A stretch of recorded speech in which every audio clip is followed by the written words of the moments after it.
Assalamualaikum warahmatullahi wabarakatuh.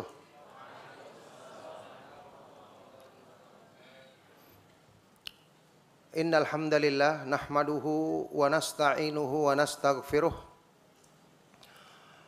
na'udzu billahi min syururi anfusina wa min sayyiati a'malina. May yahdihillahu fala mudhillalah wa may yudlil fala hadiyalah. Wa asyhadu an la ilaha illallah wahdahu la syarikalah wa asyhadu anna Muhammadan abduhu wa rasuluh. Ya ayyuhalladzina amanu taqullaha haqqa tuqatih wa la tamutunna illa wa antum muslimun.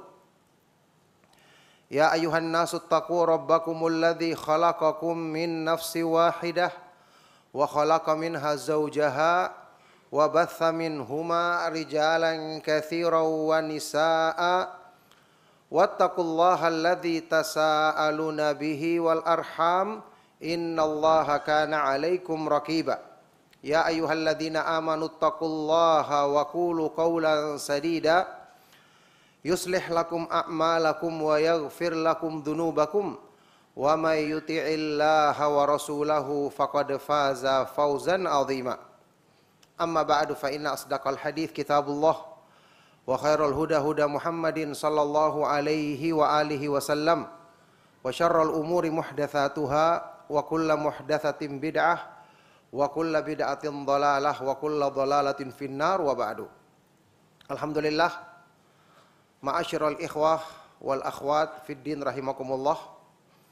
Ikhwah dan akhwat juga para pendengar yang mendengarkan secara online di kajian kita di siang hari ini, semoga Allah Subhanahu wa taala senantiasa melimpahkan rahmat dan taufik kebaikan bagi antum semua.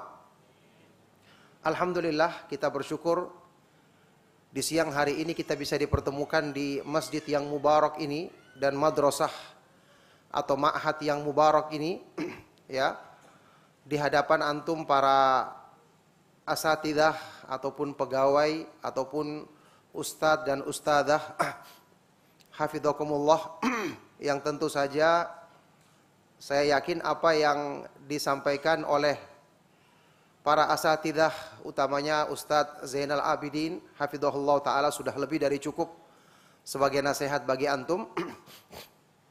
Akan tetapi karena orang yang beriman itu senantiasa diperintahkan untuk watawassaw bil haqqi watawassaw bis sabr, saling menasihati dalam kebaikan dan dalam kebenaran dan untuk bersabar, maka kita mengadakan majelis ilmu atau majelis saling menasihati di siang hari ini yang semoga menjadi sebab kebaikan untuk dunia dan akhirat kita. Barakallahu fikum, ikhwan dan akhwat fid din rahimakumullah. Ya, konsep indah rumah tangga sunnah. Kita tahu agama Islam adalah agama yang sempurna. Bahkan dengan disempurnakannya agama ini, Allah Subhanahu wa taala menjadikan nikmat dan karunia-Nya bagi manusia sempurna. A'udzubillahi minasyaitonir rajim. Al-yauma akmaltu lakum dinakum wa atmamtu alaikum ni'mati wa raditu lakumul islam dinan. Pada hari ini telah aku jadikan sempurna agamamu dan telah aku jadikan tamam, lengkap, sempurna nikmat bagimu, serta telah aku ridhoi Islam sebagai agamamu. Allah Subhanahu wa taala juga mengabarkan bahwa diutusnya Nabi Muhammad sallallahu alaihi wasallam sebagai karunia terbesar bagi kaum mukminin. Ya. Sebagai nikmat dan karunia terbesar sebagai kaum mukminin.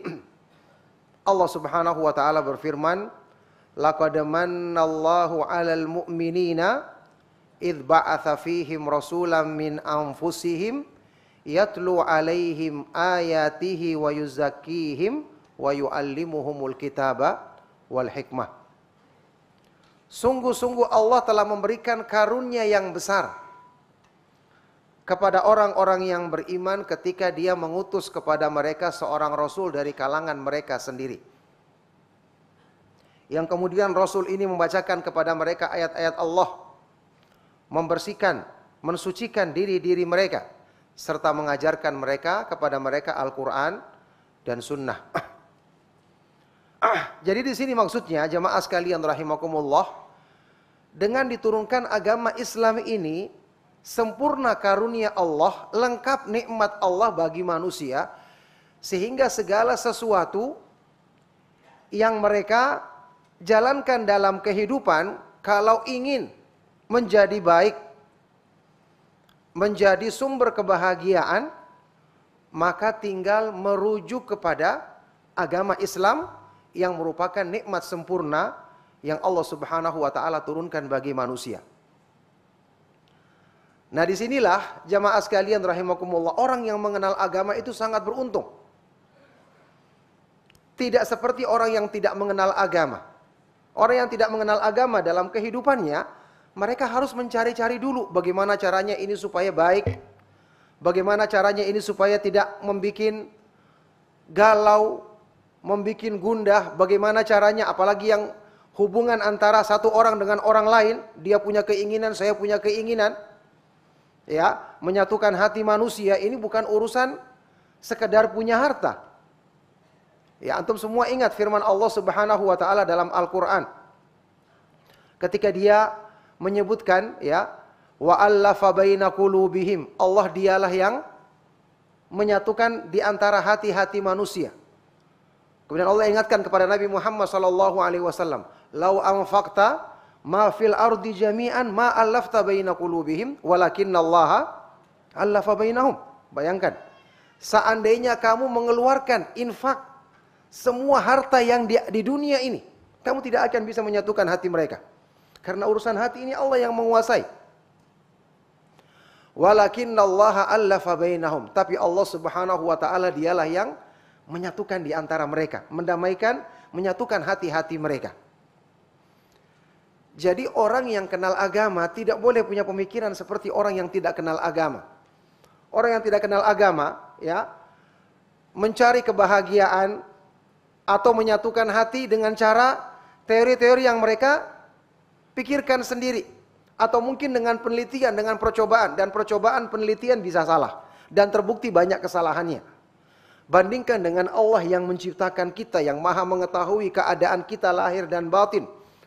Dia yang menurunkan sebaik-baik aturan. Tidak mungkin akan disamakan. Ya, manusia saja apa yang mereka sukai bisa jadi tidak mendatangkan kebaikan, bahkan justru mendatangkan keburukan. Antum ingat firman Allah Subhanahu wa taala di surat Al-Baqarah tentang pensyariatan jihad. Kutiba alaikumul qitalu wa huwa kurhul lakum wa asa an takrahu syai'an wa huwa khairul lakum wa asa an tuhibbu syai'an wa huwa syarrul lakum wallahu ya'lamu wa antum la ta'lamun. Ini satu kaidah penting. Ya, bisa jadi wahai manusia kalian membenci sesuatu padahal disitulah kebaikan bagimu. Bayangkan, ini hawa nafsu kalau kita ikuti, ya, apa yang kita pikirkan, kita rencanakan, kita anggap baik, bukan hanya belum tentu tidak berhasil, bisa jadi di situ keburukan bagi kita. Kita membenci sesuatu padahal di situ kebaikan bagimu, atau kamu menyukai sesuatu padahal dari situ keburukan bagimu. Allah Maha mengetahui sedangkan kamu tidak mengetahuinya. Jadi orang yang beriman itu dia tidak perlu banyak merancang sesuatu atau melakukan penelitian terhadap sesuatu ini baik atau tidak atau buruk, tidak perlu. Agama ini sudah lengkap kebaikannya. Ya, apa yang kamu pikirkan dengan pikiranmu, apalagi perturutkan dengan hawa nafsumu, tidak mengetahui. Jadi, kalau kita ingin membahas tentang konsep indah rumah tangga sunnah, artinya adalah kita tinggal belajar, sudah ada konsepnya. Ya, kita tinggal berusaha memahami. Kita tinggal berusaha menyesuaikan, paling penting niat kita, apalagi keimanan kita, dengan petunjuk yang diturunkan oleh Allah Subhanahu wa taala kepada nabi kita yang mulia Nabi Muhammad sallallahu alaihi wasallam, apalagi ini di antara kebaikan dan keistimewaan Islam yang mempraktikkan urusan-urusan dalam kehidupan yang paling berhasil dan jadi teladan yang sempurna adalah Nabi kita Nabi Muhammad sallallahu alaihi wasallam, yang alhamdulillah petunjuk beliau di dalam hadis-hadis yang sahih, biografi atau sejarah hidup beliau bisa kita baca dari keterangan para ulama ahlu sunnah wal jamaah. Ini yang perlu kita fahami. Kenapa? Kalau sekedar kita membicarakan konsep rumah tangga berdasarkan pemikiran orang, tidak berdasarkan dalil, antum tahu hawa nafsu manusia sifat asalnya apa? Innan nafsala ammaratun bisu. Nafsu itu bukan cuma memerintahkan, selalu memerintahkan kepada kebaikan. Wa na'udzu billahi min syururi anfusina wa min sayyiati a'malina. Kenapa Rasulullah SAW selalu membawakan di dalam pembukaan khutbah kata-kata ini? Kita berlindung kepada Allah dari keburukan nafsu-nafsu kita dan kejelekan amal-amal perbuatan kita. Karena nafsu seperti itu ditunggangi oleh syaitan, tidak akan membawa kepada kebahagiaan.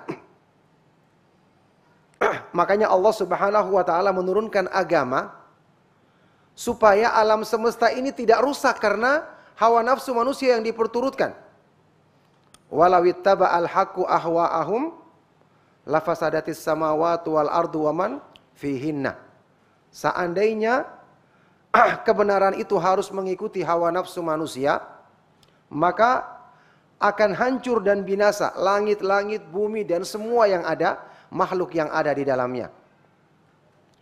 Jadi di sini orang yang beriman itu banyak mengistirahatkan pikirannya dengan dia mengenal agama ini. Yang jelas, jamaah sekalian rahimakumullah, konsep indah rumah tangga sunnah ini alhamdulillah telah dijelaskan dalam agama kita dengan sebaik-baiknya dan selengkap-lengkapnya. Tinggal kita berusaha untuk kembali dan merujuk kepadanya. Tapi barakallahu fikum, ikhwan dan akhwat fiddin rahimakumullah, rumah tangga atau pernikahan kita tahu adalah kebutuhan fitrah manusia. Dan ini penting, karena kita tahu yang namanya berumah tangga itu bisa mengambil waktu yang panjang dalam hidup manusia. Ya, sejak dia menikah, kemudian punya anak keturunan sampai dia meninggal, kan waktunya panjang. Ya, sebelum dia menikah pun dia juga hidup dalam rumah tangga. Ya, ini sebagian besar atau mungkin seluruh hidup manusia dalam rumah tangga, dalam keluarga. Berarti kan tidak mungkin agama Islam yang sempurna ini melalaikan untuk mengatur dan mengarahkan umat manusia ini untuk kebaikan dan kebahagiaan dalam urusan yang sangat penting dalam hidup mereka ini. Ketika Allah Subhanahu wa taala menjanjikan ya, kebaikan hidup dengan mengikuti petunjuk dan petunjuknya dan petunjuk Rasulnya Shallallahu Alaihi Wasallam, di dalam surat Al-Anfal ayat ke-24 Allah Subhanahu Wa Taala berfirman, Ya ayyuhalladzina amanu stajibu lillahi walir rasuli idza da'akum lima yuhyikum. Wahai orang-orang yang beriman, penuhilah panggilan Allah dan panggilan Rasulnya yang mengajakmu untuk memberikan kebaikan hidup bagimu. Ini mencakup semua kebaikan hidup dalam urusan agama kita, termasuk dalam urusan dunia kita. Perkara-perkara seperti ini pasti diatur di dalam agama. Sekarang yang butuh berumah tangga, ya bukan hanya manusia biasa. Para nabi dan para rasul, mereka berumah tangga. Walaqad arsalna rusulan min qablika wa ja'alna lahum azwajan wa dzurriyyah. Sungguh kami telah mengutus para rasul-rasul sebelummu wahai Rasulullah, dan kami jadikan mereka itu punya istri dan anak-anak keturunan. Jadi orang-orang yang mulia ini juga membutuhkan yang namanya rumah tangga. Makanya Allah Subhanahu wa taala menurunkan syariatnya yang indah untuk mengatur hal ini dengan sebaik-baiknya agar manusia bisa benar-benar mencapai kebahagiaan, ketenangan, kedamaian dengan rumah tangga yang ketika mereka mengikuti aturan agama Allah Subhanahu wa taala, mereka akan mencapai tujuan ini secara maksimal. Allah Subhanahu wa taala berfirman di dalam surat Ar-Rum tentang rumah tangga. Wa min ayatihi an khalaqalakum min anfusikum azwajan litaskunu ilaiha wa ja'ala bainakum mawaddatan wa rahmah. Dan di antara tanda-tanda kekuasaan Allah, yaitu Dia menciptakan bagimu dari dirimu azwaj, pasangan. Ya, menciptakan yang sejenis. Pasangan, suami dan istri dan suami yang sejenis denganmu. Tujuannya untuk apa? Litaskunu ilaiha, supaya kamu merasa tentram, tenang kepadanya. Ini tujuan rumah tangga di dalam Islam. Dan Allah jadikan di antara kamu ada cinta dan kasih sayang. Jadi ini merupakan bagian dari kebutuhan besar manusia. Bagaimana dia akan tenang dalam hidupnya sehingga bisa beraktivitas dengan baik, termasuk beribadah dengan baik. Kalau dalam dirinya tidak ada ketenangan disebabkan dia tidak merasa tenang dalam rumah tangganya. Ya, Allah Subhanahu wa taala ketika menyebutkan di dalam Al-Qur'an tentang ibadur rahman, hamba-hamba Allah yang maha pemurah. Allah menyebutkan tentang sifat-sifat mereka yang rajin beribadah, selalu berdoa kepada Allah. Sikap-sikap mereka ketika bermuamalah dengan orang-orang yang pelaku syirik atau pelaku kufur misalnya. Ketika menasihati manusia, juga Allah sebutkan mereka berdoa. Walladzina yaquluna Rabbana hablana min azwajina wa dzurriyyatina qurrata a'yuni waj'alna lil muttaqina imama. Dan mereka adalah orang-orang yang selalu berdoa. Wahai Rabb kami, hablana, berikan atau anugerahkanlah kepada kami dari istri-istri kami dan anak-anak keturunan kami sebagai apa? Qurrata a'yun, penyejuk hati kami. Qurratul a'yun itu maksudnya enak dilihat di mata sehingga menjadi sejuk di hati. Dan jadikanlah kami sebagai imam panutan bagi orang-orang yang bertakwa. Jadi hamba Allah yang soleh disebutkan di ayat ini, mereka itu baik hubungannya dengan Allah, rajin ibadahnya, menegakkan amar ma'ruf di kalangan manusia, berbuat baik, mendakwai orang-orang yang jahil dengan sikap-sikap yang akhlak yang sempurna. Termasuk mereka itu memberikan perhatian untuk keluarganya, memberikan perhatian untuk menjadikan keluarganya itu sebab ketenangan bagi dirinya. Makanya diungkapkan di dalam ayat ini, ya, mereka meminta kepada Allah Subhanahu wa taala agar anak dan istri mereka dijadikan sebagai qurratul a'yun, penyejuk hati. Nah, sekarang antum perhatikan ikhwan dan akhwat fiddin rahimakumullah. Allah Subhanahu wa taala mensifati di dalam ayat-ayat Al-Qur'an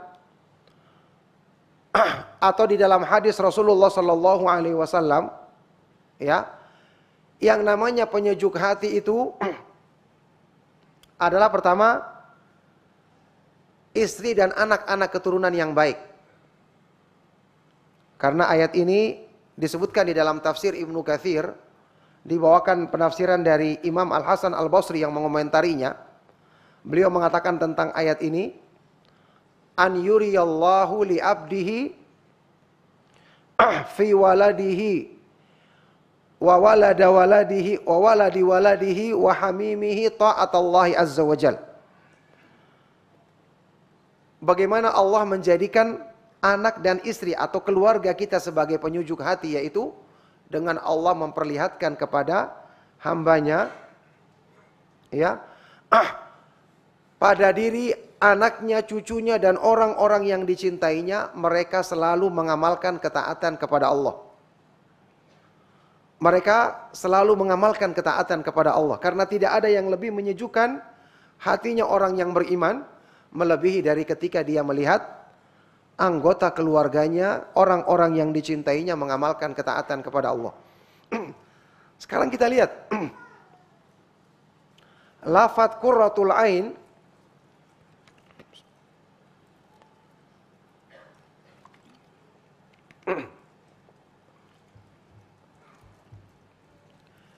itu ternyata erat kaitannya dengan hal-hal yang Allah sebutkan sebagai kenikmatan tertinggi di dalam agama ini. Pertama, Allah Subhanahu wa taala sebutkan kenikmatan surga sebagai qurratul a'yun, penyejuk hati. Senang dipandang oleh mata dan menyenangkan hati kita. Allah sebutkan di ayat apa? Di surat As-Sajdah. Ya, Allah Subhanahu wa taala berfirman, bagaimana? Fala ta'lamu nafsum ma ukhfiya lahum min qurrati a'yunin jazaa'an bima kanu ya'malun. Jadi kenikmatan surga disifati seperti ini. Ya. Maka tidak ada seorang pun, satu jiwa pun yang mengetahui kenikmatan yang dijadikan tersembunyi, yakni gaib bagi mereka, yang berupa kenikmatan yang menyejukkan hatinya sebagai balasan yang Allah Subhanahu wa taala jadikan balasan bagi apa yang mereka lakukan atau amal kebaikan yang mereka kerjakan di dunia. Ternyata ini adalah balasan yang Allah berikan kepada penghuni surga. Kemudian Allah Subhanahu wa taala, ya, Rasulullah sallallahu alaihi wasallam menyebutkan di dalam hadis yang sahih, qurratul ain ini juga adalah kesejukan hati yang dirasakan oleh orang yang beriman ketika melaksanakan sholat sebagai bukti kesempurnaan imannya. Ya, di dalam hadis yang diriwayatkan di dalam Sunan An-Nasai dan juga Musnad Imam Ahmad, dan hadis ini dinyatakan hasan atau sahih oleh Syekh Al-Albani rahimahullah taala, hadis yang cukup terkenal. Rasulullah sallallahu alaihi wasallam bersabda, "Hubbiba ilayya minad dunya an-nisa'u wat-thibu wa ju'ilat qurratu aini fis shalah." Dijadikan aku cinta,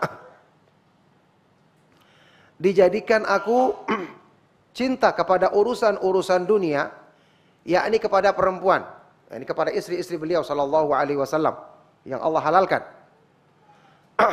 dan kepada minyak wangi karena harum baunya.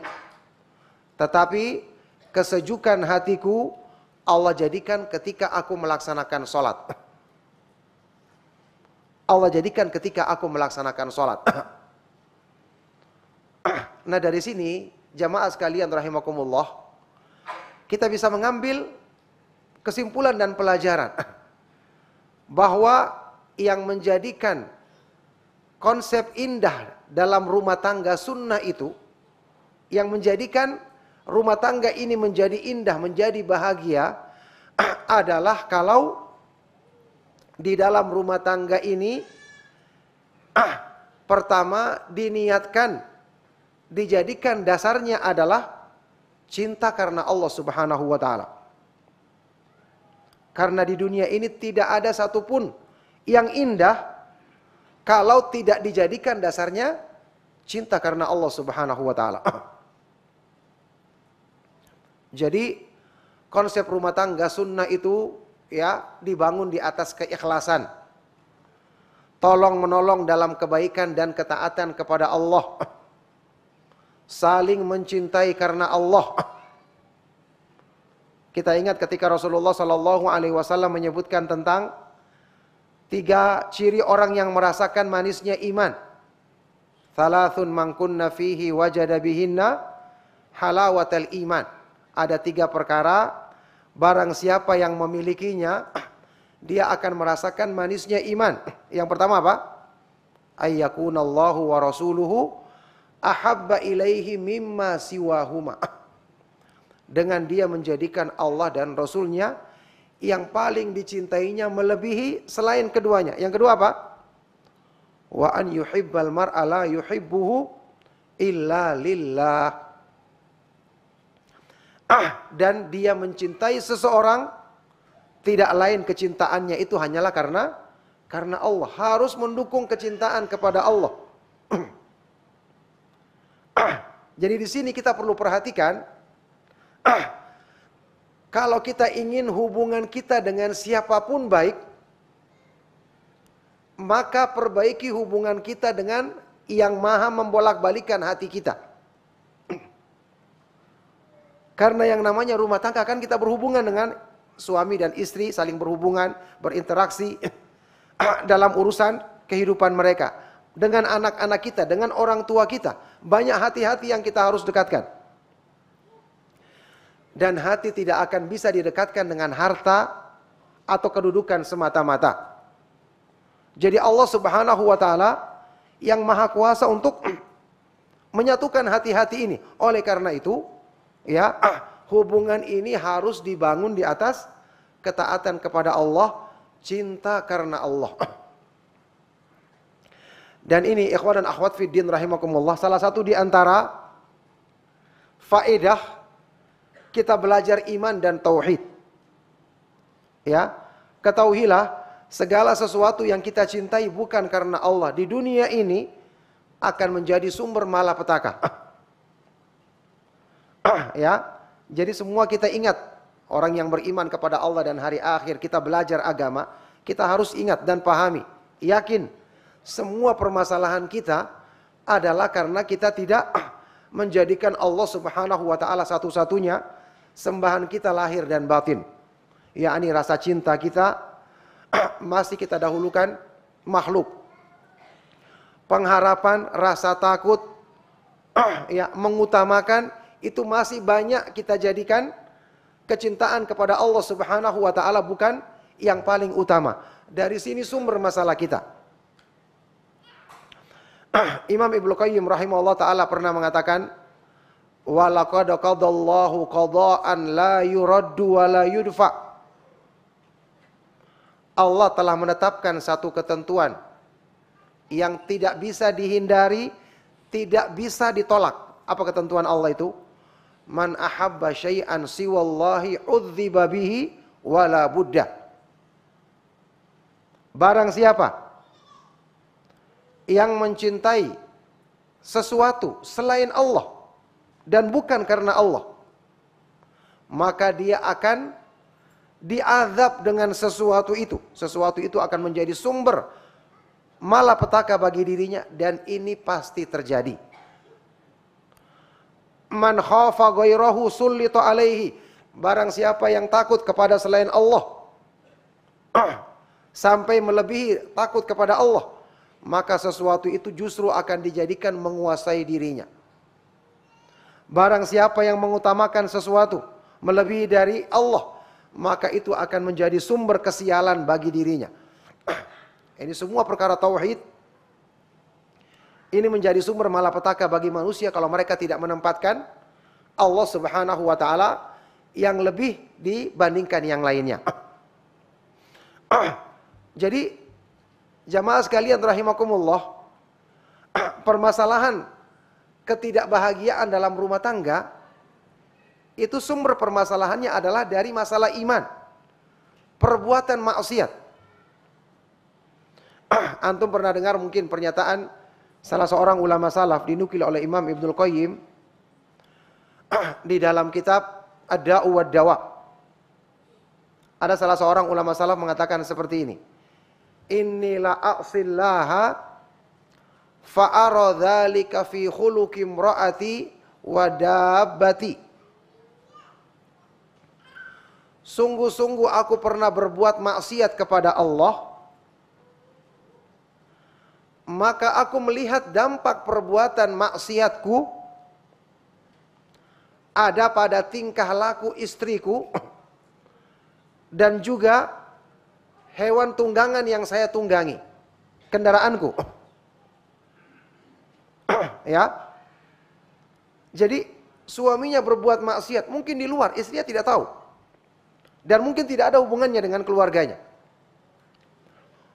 Tapi Allah Maha tahu. Allah menjadikan dampaknya langsung pada orang yang terdekat dengan dirinya. Seseorang itu kan kalau dia bermasalah sama temannya, bisa dia menghindari, jangan ketemu. Mungkin tetangganya mungkin bisa dia mencari jalan supaya tidak ketemu. Tapi orang di rumahnya, bagaimana dia tidak akan merasa stres ketika bermasalah dengan orang yang terdekat dengan dirinya? Maka Allah berikan hukumannya dari arah situ langsung. Bisa jadi seorang istri berbuat maksiat di rumahnya ketika suaminya sedang bekerja. Pulang-pulang tiba-tiba suaminya langsung bersikap kasar kepadanya, marah kepadanya, karena Allah berikan dampaknya langsung pada orang yang terdekat dengan dirinya. Jadi jamaah sekalian rahimakumullah, inilah yang perlu kita mengoreksi diri kita. Ya, dan sebenarnya masalah ini mungkin sudah kita ketahui. Cuman semangat kita atau keinginan kita untuk merubah diri supaya kita bisa mencapai kebahagiaan yang sesungguhnya ini, itu semangat kita masih lemah. Contoh tentang masalah agama. Allah tidak menjadikan hal yang lebih menyenangkan hati kita, membahagiakan jiwa kita, melebihi waktu kita mengamalkan amal-amal ibadah, mengamalkan sholat, berzikir kepada Allah, membaca Al-Quran. Ini kenikmatan paling tinggi yang harusnya kita kejar. Tapi karena hawa nafsu, kita malas mengusahakannya. Kita masih mencari sumber-sumber kebahagiaan lain. Kita sangka itu bisa membahagiakan diri kita. Padahal tidak mungkin. Nah, begitu pula dalam rumah tangga kita. Kita harus berusaha untuk mendekatkan diri kita kepada Allah. Karena hati manusia itu akan senang dekat dengan kita kalau kita sendiri senang dekat dengan Allah. Imam Ibnu Qayyim rahimahullah ta'ala mengatakan, man qarrat ainuhu billahi qarrat bihi kullu ain. Barang siapa yang hatinya senang ketika dekat dengan Allah, maka hati-hati manusia senang ketika dekat dengannya. Oleh karena itu, ya, konsep rumah tangga dalam sunnah Rasulullah SAW adalah sederhana, yaitu selalu saling menasehati dalam kebaikan, saling mengajak dalam ketaatan kepada Allah Subhanahu wa taala. Kita pernah mendengar hadis Rasulullah SAW di dalam Sunan At-Tirmidzi dan yang lainnya, dan dinyatakan hasan atau sahih oleh Syekh Al-Albani rahimahullah taala. Ketika Rasulullah SAW mendoakan rahmat kepada suami dan istri, rahimallahu rajulan qama minal laili fatawadda'a wa shalla thumma ayqadha ahlahu fa in aba nadhaha fi wajhihal ma. Semoga Allah merahmati seorang laki-laki, dia bangun di malam hari, berwudu dan melaksanakan salat malam, kemudian dia membangunkan istrinya. Kalau enggan, maka dipercikan di wajahnya air. Masya Allah, ya, ini bukan yang wajib. Ini salat malam, apalagi kalau yang wajib, iya kan? Kalau enggan, maka dipercikan di wajahnya air supaya dia bangun melaksanakan salat malam, paling tidak salat witir. Sebaliknya, wa rahimallahu imra'atan, semoga Allah merahmati seorang perempuan yang bangun di malam hari, kemudian dia berwudu dan melaksanakan salat malam. Setelah itu dia membangunkan suaminya. Kalau suaminya enggan, maka dipercikan di wajahnya air. Ini didoakan rahmat oleh Rasulullah SAW. Ya. Dan apa yang disebutkan dalam hadis ini kelihatannya agak sedikit ya tega kita untuk melakukannya. Yaitu kita memercikan air, seorang istri misalnya mengetahui suaminya sedang capek, sedang nyenyak tidur, tiba-tiba dibangunkan, bisa marah suaminya, iya kan? Bahkan istrinya pun juga bisa marah dengan alasan dia sudah capek mengurus anak, masak dan seterusnya. Tapi ini justru merupakan sebab turunnya rahmat Allah kepada keluarga tersebut.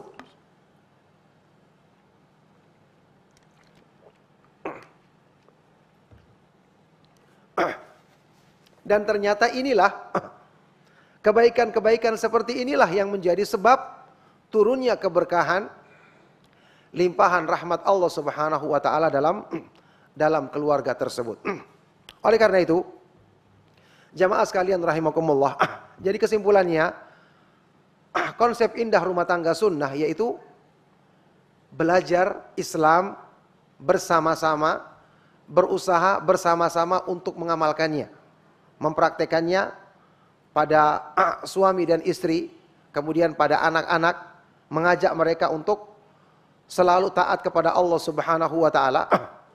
Dan ini alhamdulillah satu hal yang Allah Subhanahu wa taala mudahkan bagi kita, ya, dengan adanya pengajian-pengajian di sekitar kita, bahkan rekaman-rekaman juga ceramah-ceramah mudah untuk kita dapatkan, yang kita bisa mengisi rumah tangga kita dengan kebaikan-kebaikan seperti ini. Oleh karena itu, jamaah sekalian rahimakumullah, ya, rumah tangga sunnah adalah rumah tangga yang benar-benar dibangun di atas konsep yang indah dan bukan cuma untuk bahagia di dunia saja, tapi kebahagiaan sampai di akhirat nanti. Kenapa? Orang yang membangun hubungannya dengan manusia secara umum, apalagi dengan orang-orang yang dicintainya karena Allah, ya, maka karena niatnya ini adalah untuk Allah, maka Allah jadikan balasannya juga kekal, bukan hanya di dunia tapi sampai di akhirat. Makanya kalau orang yang membangun rumah tangga hanya dengan konsep buatan manusia, katanya untuk membahagiakan, untuk memperbaiki hubungan dan seterusnya, ini kalaupun terjadi, dan tidak mungkin terjadi, umurnya hanya seumur dunia. Karena semua yang dibangun di atas niat dunia akan hancur dengan hancurnya dunia. Ya, kullu man 'alaiha fan wa yabqa wajhu rabbika dzul jalali wal ikram. Semua yang ada di muka bumi ini fana. Artinya akan hancur. Jadi niat apapun yang dunia akan hancur seiring dengan hancurnya dunia. Yang kekal adalah wajah Rabbmu yang memiliki keagungan dan kemuliaan. Kata para ulama, segala sesuatu yang diniatkan untuk mencari wajah Allah, dia akan kekal dengan kekalnya wajah Allah. Tentu Allah menjadikannya kekal karena balasannya surga. Lihatlah orang yang berkasih sayang di dunia.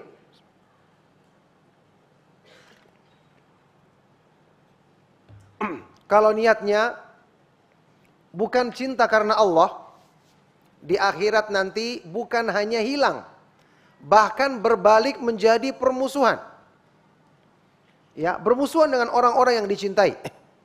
Bagaimana sakitnya, atau hal ini tentu akan menjadi sesuatu yang tidak menyenangkan bagi manusia. Allah Subhanahu wa taala berfirman di dalam Al-Qur'an, al-akhillau yawma idzin ba'dhuhum li ba'din aduwwun illal muttaqin.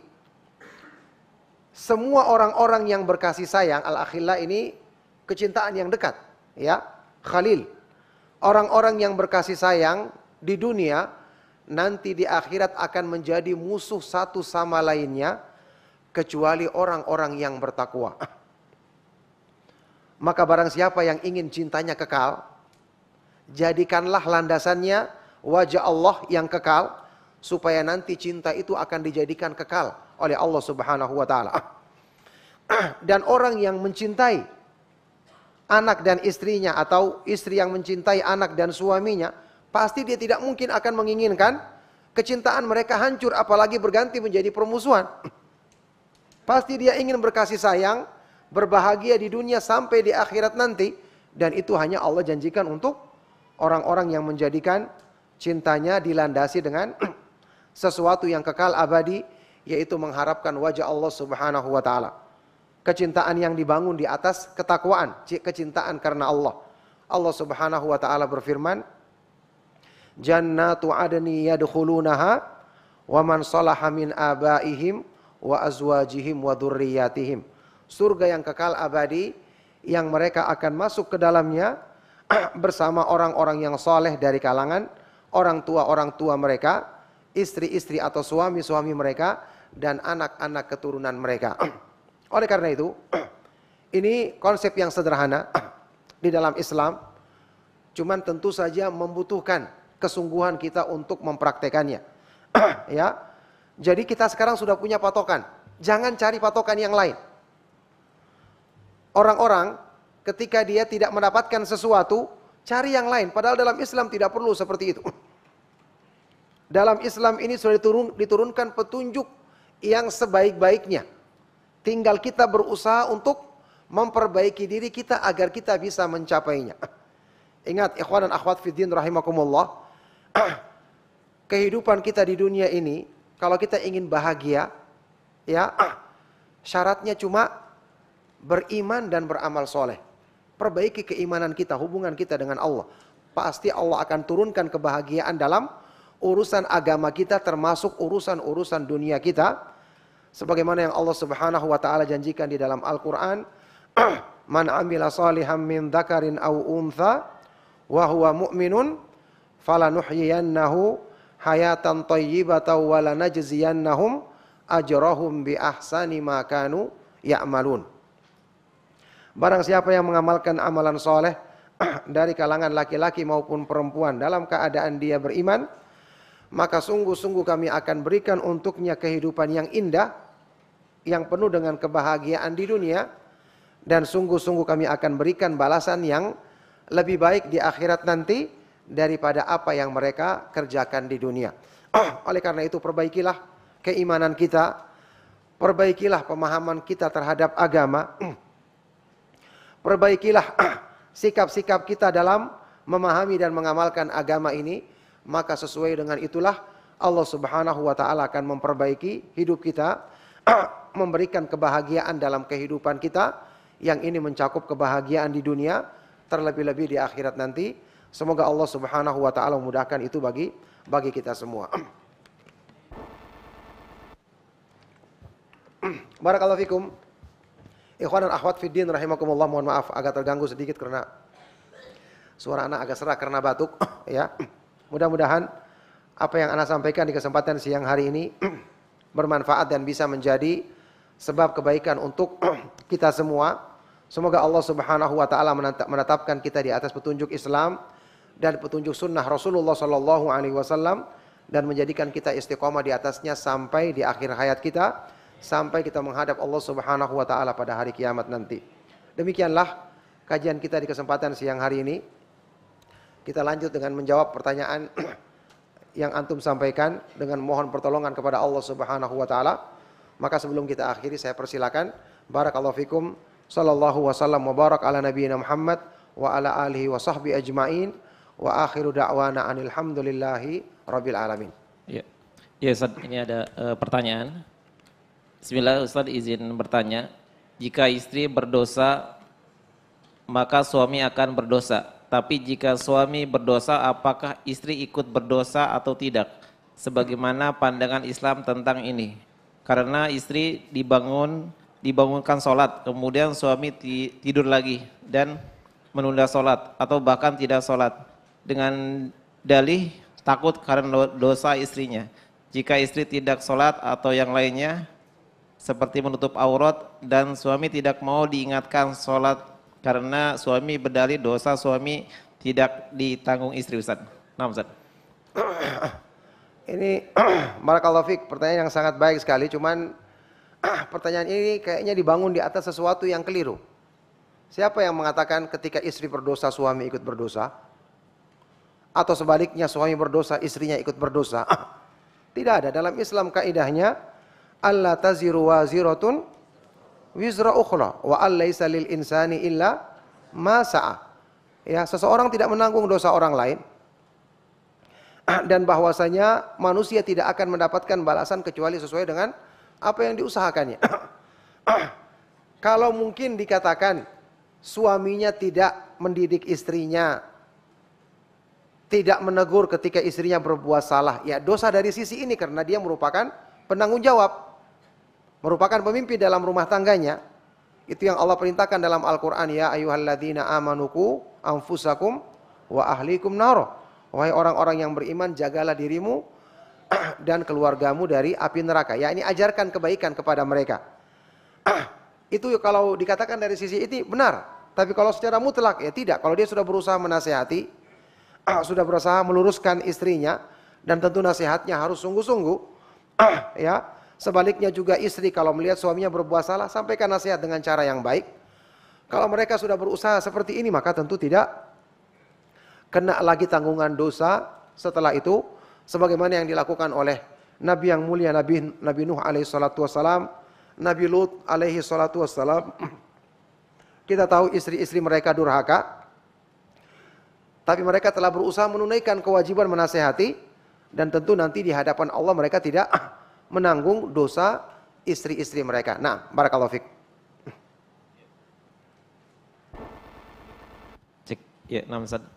Sekarang kita buka pertanyaan yang mengikuti kajian secara online, Ustaz.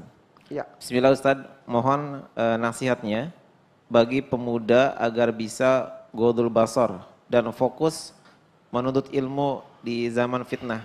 Anda berencana menuntaskan kuliah minimal S2, kemudian menikah. Barakallahu fikum, Ustaz.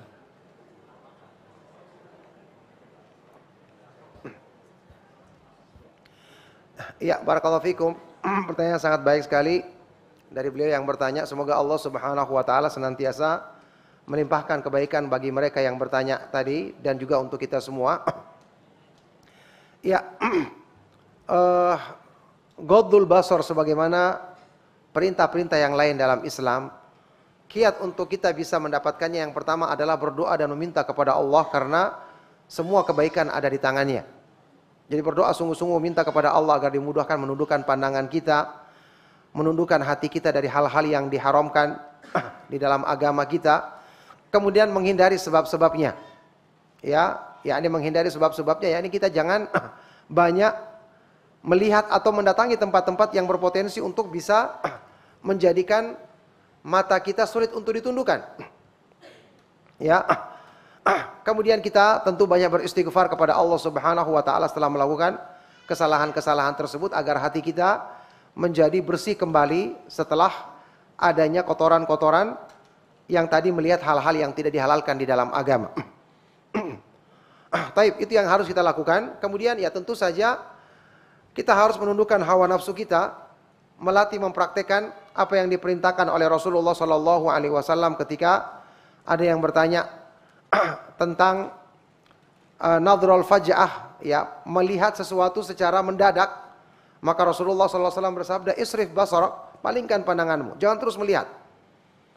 Ya, jangan terus diperhatikan karena itu akan menjadi sebab fitnah. Taib. Selanjutnya beliau mengatakan dia ingin terus belajar menyelesaikan S2 kemudian menikah. Tidak perlu kita membatasi diri kita dengan cara seperti itu. Ingat, belum tentu waktu selesai S2 kita menjadi baik, belum tentu juga menjadi buruk. Kita semua tidak tahu, yang maha mengetahui siapa? Allah Subhanahu wa taala.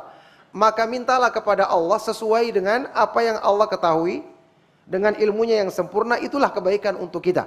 Itu caranya kita minta, kita berdoa kepada Allah dengan adab yang benar. Jadi waktu minta kepada Allah itu jangan seperti orang yang sudah punya pilihan, atau seperti mengusulkan kepada Allah. Ini kan tidak benar. Allah yang maha tahu, kita harusnya minta sesuai dengan pengetahuannya yang maha tinggi dan sempurna. Jadi kita minta kepada Allah, ya Allah mudahkan saya mencapai kebaikan ketika melakukan ini misalnya. Ya Allah saya ingin menyelesaikan pendidikan, setelah itu saya menikah. Kalau ini baik dan bermanfaat untuk agamaku, untuk kebaikan dunia dan akhiratku. Kalau tidak, maka mudahkan aku yang terbaik sesuai dengan engkau, apa yang engkau ketahui dengan ilmu yang sempurna. Jadi caranya kita berdoa seperti itu, seperti doa dalam salat istikharah. Ya, kita serahkan pilihan kepada Allah, bukan pilihannya kepada diri kita sendiri, karena kita tidak mengetahui akibat dari segala sesuatu dan cuma Allah Subhanahu wa taala yang mengetahuinya. Nah, barakallahu fiik. Ya, Ustaz. Jazakallahu khairan. Ini ada pertanyaan kembali, Ustaz. Bismillah, Ustaz. Afan izin bertanya. Bagaimana pandangan Islam terhadap orang yang sering mengikuti kajian dan mengikuti kegiatan-kegiatan keagamaan lainnya, akan tetapi hubungan dengan manusia kurang baik, Ustaz? Terutama dalam hal empati, terkadang tidak mau memahami perasaan orang lain dan selalu mementingkan diri sendiri. Padahal dia tahu kalau perbuatan tidak sesuai, Ustaz. Nah, Ustaz. Ya, barakallahu fiik, pertanyaan yang sangat baik sekali. Semoga Allah Subhanahu wa taala memudahkan rahmatnya dan taufik kebaikannya bagi antum dan bagi kita semua. Orang yang seperti ini tentu salah dan keliru dalam memahami agama. Ya, karena agama memerintahkan kita untuk berbuat baik kepada Allah Subhanahu wa taala, juga menjaga hubungan baik dengan manusia. Setelah kita bertakwa kepada Allah Subhanahu wa taala, memperbaiki hubungan dengan Allah, juga memperbaiki hubungan dengan manusia. Ittaqillaha haitsu ma kunta wa atbi'is sayyi'atal hasanata tamhuha wa khaliqin nasa bi khuluqin hasan. Bertakwalah kepada Allah dimanapun kamu berada, dan ikutkanlah, susullah perbuatan buruk dengan perbuatan baik supaya bisa menghapuskan yang buruk, dan pergaulilah manusia dengan akhlak yang baik. Maka orang seperti ini mungkin dia perlu dinasihati, diingatkan tentang kesalahannya, bahwa konsekuensi dia mempelajari agama, agama mengajarkan kita untuk berlaku baik kepada orang lain. Ya, kalaupun dia tidak mau mengikuti nasihat, maka kita katakan masih mending dia belajar agama, karena kalau dia tidak belajar agama tentu akan lebih parah lagi orang tersebut. Yang jelas kita doakan saudara kita dan kita beri udzur kepadanya. Mungkin ada hal-hal yang belum diketahuinya, atau mungkin dia menganggap apa yang dia lakukan sudah baik, tapi ternyata masih ada orang-orang yang tersinggung dengan tingkah lakunya. Maka perlu kita nasihati dengan sebaik-baiknya, kita ingatkan. Kalau tidak bisa secara langsung, maka kita minta kepada ustadz yang mungkin bisa menasihati dia, agar mudah-mudahan dia bisa menerima nasihat tersebut dan merubah keburukan akhlaknya. Nah, barakallahu fikum. Ya, Ustaz. Kita buka kembali pertanyaan yang mengikuti kajian secara online. Silakan. Bismillah, Afwan Ustaz, izin bertanya. Apa yang dimaksud secara terperinci mengenai takbib atau mengganggu rumah tangga orang lain? Dan apakah hadis tentang takbib sahih? Ya. Ya, sahih, Ustaz. Nah, Ustaz. Iya. Hadis yang menyebutkan tentang takbib itu hadis yang sahih, dinyatakan sahih atau hasan oleh Syekh Al-Albani rahimahullah taala. Ya, tentang seseorang yang menjadikan perceraian, yang menjadikan seorang istri membenci suaminya sehingga nanti akhirnya bercerai, yang kita tahu ancamannya diancam dengan adab yang besar di sisi Allah Subhanahu wa taala. Jadi orang yang melakukan sebab-sebab yang menjadikan hubungan suami dan istri tidak baik sehingga menjadikan mereka berpisah, tentu kalau itu bukan hal-hal yang sebab-sebab yang dibolehkan di dalam syariat. Kalau seandainya ada seorang yang misalnya berkonsultasi dengan ustadz, kemudian tentu ustadz awalnya mesti akan menyuruh dia untuk bersabar, untuk berdamai, karena bagaimanapun Allah menyebutkan dalam Al-Quran tentang suami istri itu wasulhu khair, berdamai itu lebih baik. Tapi kalau sudah diusahakan kemudian juga tidak bisa ditemukan, apalagi ini berhubungan dengan masalah agama, ya, ini seperti suami atau istri yang sudah dinasihati tetap dia melanggar, dan pelanggarannya pelanggaran yang terang-terangan, misalnya tidak sholat, tidak mau memakai hijab yang syar'i bagi perempuan, dan seterusnya. Maka Allah Subhanahu wa taala menjadikan perceraian merupakan solusi dari orang-orang yang seperti ini keadaannya, supaya tidak menjadi sebab yang merusak istri atau suaminya yang selalu berusaha mengamalkan ketaatan kepada Allah Subhanahu wa taala. Ya, yang seperti ini jelas dibenarkan.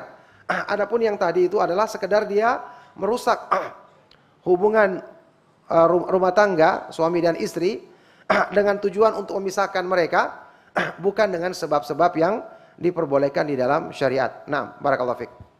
Ya, nah Ustaz. Sekarang kita buka pertanyaan mungkin yang mengikuti kajian secara langsung. Ikhwan. Ya, boleh silakan. Silakan Ikhwan yang ingin bertanya. Angkat tangan.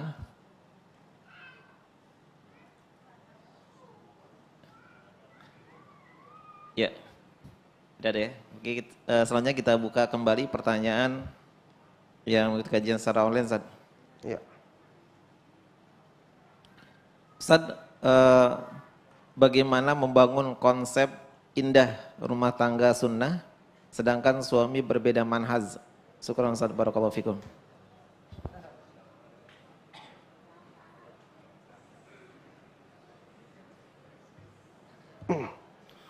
Baik, barakallahu fikum. Pertanyaan yang sangat baik sekali dari beliau yang bertanya. Semoga Allah Subhanahu wa taala senantiasa melimpahkan kebaikan kepada beliau dan kepada kita semua. Keadaan seperti ini mungkin dialami oleh beberapa di kalangan ikhwan kita yang mengikuti pengajian. Mendapati pasangannya, suami atau istri yang tidak sepemahaman atau berbeda manhaj yang diikuti. Ya, ini bisa jadi suaminya sudah mengikuti pengajian, istrinya belum ngaji. Ini masih seperti orang awam. Atau mungkin sudah mengikuti pengajian tapi tidak mengikuti pemahaman para sahabat radhiyallahu taala anhum ajmain. Bagaimana yang seperti ini? Sudah kita sebutkan, nasihat dulu disampaikan, baik secara langsung dari kita atau kita meminta orang lain yang mungkin bisa berbicara dengan baik, menyampaikan nasihat. Karena bagaimanapun kalau ada perbedaan seperti ini, ya nanti akan membawa ke perbedaan dalam masalah-masalah keimanan, masalah pemahaman agama, ya. Khawatirnya nanti pasangannya tersebut misalnya meyakini sesuatu padahal itu adalah perbuatan syirik yang dimurkai oleh Allah. Sementara dia menganggap itu merupakan bagian dari ibadah.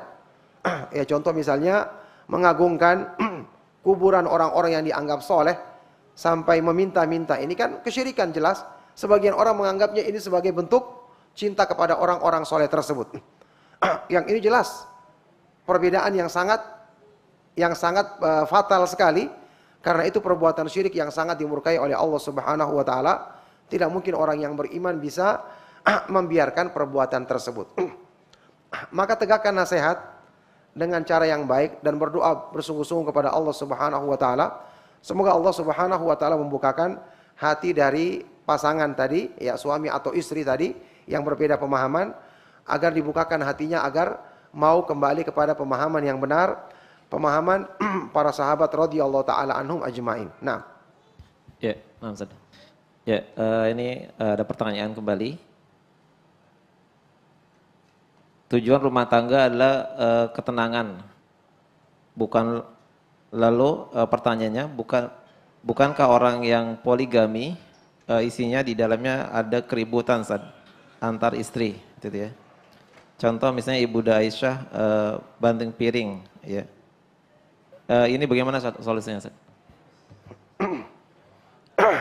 Ya, barakallahu fiik, pertanyaan yang sangat baik sekali. Meskipun pertanyaannya salah. Ya. Dengan demikian, dari konsekuensi pertanyaan ini berarti dia menuduh rumah tangga Rasulullah SAW tidak tenang. Apakah mungkin orang muslim akan mengucapkan seperti ini? Allah Subhanahu wa taala menurunkan tujuan berumah tangga adalah supaya tenang. Nabinya yang terbaik tidak tenang dalam rumah tangganya, bayangkan. Ya, naudzubillahi min dzalik. Ini tentu tuduhan yang sangat tidak pantas dituduhkan kepada orang muslim biasa, tidak pantas apalagi kepada Nabi Muhammad sallallahu alaihi wasallam. Ketika disebutkan di dalam hadis tadi Aisyah cemburu radhiyallahu taala anha dan yang lainnya, ini menunjukkan bahwa kecemburuan itu memang ada. Sampai dia melakukan tadi membanting piringnya, itu ada, tapi ini kan bukan menunjukkan bahwa dia tidak tenang. Dia mengungkapkan emosinya ketika itu yang kemudian ditenangkan oleh Rasulullah sallallahu alaihi wasallam. Tidak ada dalil yang menunjukkan dalam peristiwa ini bahwa mereka tidak tenang dalam kehidupan rumah tangganya secara keseluruhan. Nabi SAW pernah menyuruh istri-istrinya memilih antara pisah dari beliau atau yang lainnya. Mereka tetap memilih untuk bersama Rasulullah SAW. Tidak mungkin Allah memerintahkan sesuatu ya dalam agamanya, menghalalkan, mensyariatkan, kemudian tujuannya untuk menjadikan manusia tidak tenang. Berarti seolah-olah kita menuduh Allah Subhanahu wa taala menghalalkan sesuatu yang menjadikan manusia tidak tenang. Ini juga tuduhan yang sangat keji kepada Allah Subhanahu wa taala. Jadi orang yang sudah kenal agama harap untuk berhati-hati dalam bersikap. Karena ada kalimat yang diucapkan seseorang tanpa disadarinya bisa menjerumuskannya ke dalam neraka jahanam. Kalau dia menuduh yang tidak benar kepada agama ini. Kalau seandainya kita mengatakan ada orang yang mempraktekkan hal ini kemudian berbuat tidak baik, itu betul. Tapi jangan kita nisbatkan kepada Nabi SAW yang merupakan teladan yang paling baik. Ya, barakallahu fikum. Jadi poligami itu disyariatkan dan tentu ada ketentuannya di dalam Islam. Allah yang mensyariatkannya adalah Allah yang maha mengetahui tentang kebaikan bagi hamba-hambanya. Allah Subhanahu wa taala menghalalkan hal-hal yang baik, mengharamkan hal-hal yang buruk. Wa yuhillu lakumut thayyibat wa yuharrimu alaikum al-khaba'ith. Dialah yang menghalalkan bagimu hal-hal yang baik dan mengharamkan hal-hal yang buruk. Itu harus kita yakini. Meskipun kita belum bisa menerima, lebih baik kita berdoa kepada Allah agar dibukakan hati kita untuk menerima kebaikan dalam agamanya. Jangan agama ini yang kita tuduh karena tidak sesuai dengan keinginan kita. Nah, barakallahu fikum. Ya, ya, Ustaz. Ya, silakan untuk Ikhwan dan Akhwat yang ingin bertanya.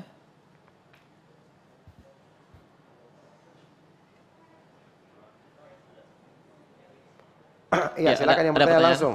Ya.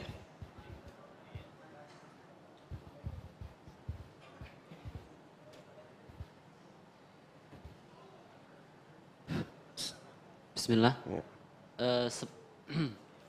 Sebelumnya Ana minta izin izin bertanya untuk di luar tema. Iya. Saat ini Ana mengikuti kuliah online dan setiap bulan ada pembelajaran interaktif, live streaming dan ada tanya jawab di sana. Namun terkadang jadwal kuliah berbenturan dengan atau bertabrakan dengan jadwal sholat. Apakah lebih afdol kita untuk meninggalkan kuliah online ini sementara, kemudian terlambat dalam sholat, namun akan berpengaruh pada nilai ataupun pemahaman terhadap materi yang diajarkan. Sebagai informasi, kuliah ini tentang ilmu syar'i, Ustaz. Barakallahu fikum. Ya, barakallahu fikum. Pertanyaan yang sangat baik sekali. Semoga Allah Subhanahu wa taala senantiasa memudahkan kebaikan bagi antum dan kita semua. Harusnya dari awal diatur supaya tidak bertabrakan dengan waktu-waktu sholat. Karena tidak mungkin kita belajar tentang agama kemudian pada saat yang bersamaan kita melanggar kewajiban yang besar dalam agama kita. Kalaupun tidak bisa diatur, maka minta kepada dosennya izin agar kita bisa keluar ketika waktu adzan dikumandangkan atau waktu-waktu sholat berjamaah. Dan nanti yang lainnya kita rekam supaya kita bisa dengarkan kembali penjelasan dari dia. Harusnya dia akan mengizinkan karena ini merupakan perkara yang diwajibkan di dalam agama. Jadi kita harus usahakan. Kalau bertentangan memang maka tinggalkan. Kita harus lebih mendahulukan salat berjamaah dan seharusnya memang ya waktunya diatur dari awal. Mungkin karena ada perbedaan waktu antara di luar negeri dengan kita, ya kita atur dengan sebaik-baiknya. Atau yang tadi ketika di waktu adzan dikumandangkan kita minta izin, kemudian kita rekam apa yang disampaikan oleh dosen tersebut agar kita tidak ketinggalan pelajaran. Nah, barakallahu fiik. Semoga Allah mudahkan. Bismillah, Ustaz, izin bertanya. Assalamualaikum ilaik Ustaz. Ini sempat terbaca ada status dari seorang akhwat, namun sempat hilang sekejap juga. Tulisannya begini, tertulis di buku nikah, tertulis di dalam hati namun tak tertulis di buku nikah. Gitu. Masya Allah. Jadi kemudian status itu hilang Ustaz. Dan Anda secara pribadi tahu siapa orangnya dan kenal betul dengan keluarganya gitu. Jadi bagaimana menyikapi ini Ustaz? Baik, syukran.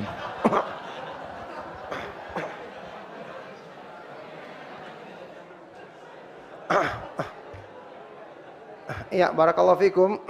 Tertulis di dalam hati namun tidak tertulis di dalam buku nikah. Iya. Tadinya ada kemudian dihapus. Berarti tadinya kita menyikapi, sekarang tidak perlu kita sikapi karena toh sudah dihapus juga. Ya, intinya barakallahu fik. Kita bawa kepada pengertian yang terbaik. Ya. Kita tulis, kita sikapi dengan pengertian yang terbaik mungkin. Maksudnya di situ ada hal-hal yang taruhlah misalnya itu suaminya,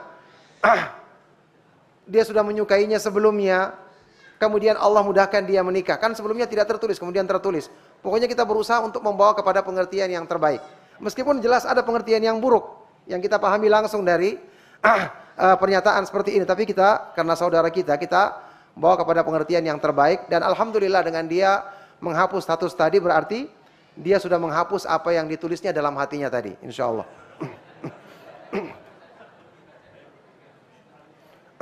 Iya, dan ini memang merupakan peringatan maksudnya ya, supaya nanti jangan sampai ada lagi yang seperti itu, karena kalau nanti syaitan akan membisikkan dia sehingga dia melanjutkan hal tersebut, ini akan berbahaya. Naudzubillah min dzalik. Nah. Ya, Ustaz, ini ada pertanyaan Ustaz. Kita disuruh untuk diam, namun ternyata diamnya kita juga membuat orang lain sakit hati Ustaz, atau tersinggung. Jadi kita harus bagaimana Ustaz? Ya, yang disebutkan dalam hadis Rasulullah Sallallahu Alaihi Wasallam yang kita kenal, hadis riwayat Bukhari Muslim, man kana yu'minu billahi wal yawmil akhir falyakul khairan au liyasmut. Barang siapa yang beriman kepada Allah dan hari akhir, hendaknya dia berkata yang baik atau diam. Jadi pilihannya dua, bukan hanya diam saja. Kalau di waktunya kita berbicara, di situ kita bisa menasihati orang, mendatangkan kebaikan, kita bicara. Tapi kalau kita rasakan bicara kita tidak baik atau madaratnya lebih besar, maka diam. Kata para ulama, al-mutakallimu bil batil syaitanun natik, wasakitu anil haqqi syaitanun akhras. Orang yang berbicara dengan kebatilan itu adalah syaitan yang sedang berbicara, tapi orang yang diam tentang kebenaran maka itu adalah syaitan yang bisu. Ya, maka dalam kedua hal ini kita tidak hanya diam saja. Kalau ada maslahatnya kita berbicara, maka kita berbicara, apalagi untuk kebaikan, untuk nasihat, atau untuk yang hal-hal yang bermanfaat bagi saudara kita. Nah, barakallahu fiik. Sudah azan sudah? Oke. Ya, barakallahu fiikum, kita cukupkan sampai di sini. Mohon maaf atas segala yang salah dan kurang. Sallallahu wasallam wa barak ala nabiyina Muhammad wa ala alihi wa sahbihi ajma'in. Walhamdulillahi rabbil alamin. Subhanakallahumma wa bihamdika asyhadu an la ilaha illa anta astaghfiruka wa atubu ilaik. Wassalamualaikum warahmatullahi wabarakatuh. Assalamualaikum warahmatullahi wabarakatuh. Subscribe channel Marhaban TV. Ikuti akun sosial media Marhaban TV, siaran Telegram, grup WhatsApp. Yuk berdakwah bersama kami, dukung operasional dakwah dan sosial kami, raih pahala jariah yang terus mengalir sampai hari kiamat. Jazakumullahu khairan.